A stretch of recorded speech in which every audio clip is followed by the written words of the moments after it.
हमारा उद्देश्य केवल सनातन धर्म को जागरूक करने के लिए है। अहम मुद्दों और असामाजिक तत्वों के बारे में बात करते रहेंगे। असामाजिक तत्वों द्वारा हो रही गतिविधियां जो देश और समाज को तोड़ने का कार्य करते हैं, इस जागरूकता अभियान में अपना महत्वपूर्ण सहयोग प्रदान करें। चलो सुनते हैं उनके विचारों को जागरूकता के इस अभियान में। धन्यवाद। इस वीडियो में योगी आदित्यनाथ जी के विचार हैं। और मैंने मार्च 2017 में प्रदेश की बागडोर मुझे सौंपी गई थी। तो जब मैं मुख्यमंत्री पद की शपथ ग्रहण करने के बाद लगभग 1 महीने के बाद प्रधानमंत्री जी से एक शिष्टाचार भेंट के लिए दिल्ली गया था, तो प्रधानमंत्री जी ने सबसे पहले मेरे सामने इस बात को रखा था कि प्रयाग में कुंभ का आयोजन होना है, और कुंभ का आयोजन क्या लीग से हट करके हम इसको एक वैश्विक स्तर पर ले जा सकते हैं। क्योंकि मैं स्वयं भी एक धार्मिक परंपरा से जुड़ा हुआ हूं, तो कुंभ का मतलब आध्यात्मिक और धार्मिक तो मेरे लिए था,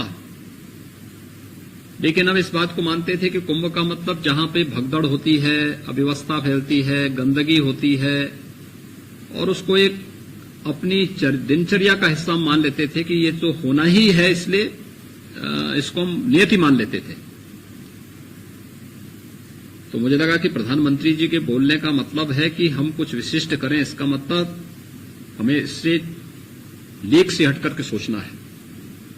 तो मैंने यहां पर आके अपनी बैठक की थी,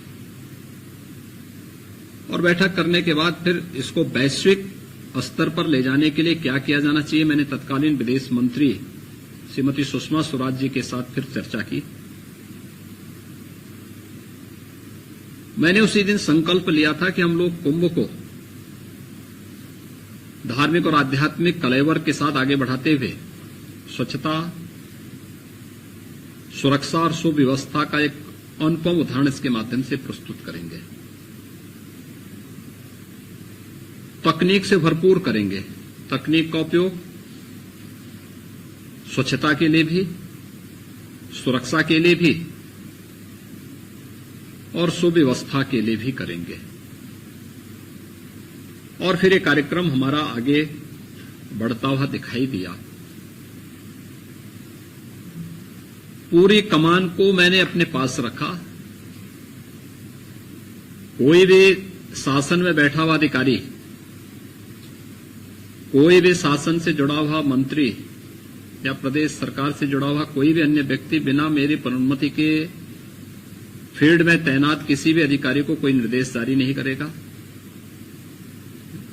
कोई भी आदेश जारी होना है विभागीय स्तर पर, वह मेरे स्तर पर मेरे माध्यम से जाएगा। मैं उसको एक बार देखूंगा, और फिर मैं अंतिम 6 महीने के लिए तो सप्ताह में 1 दिन वहां जरूर जाता था।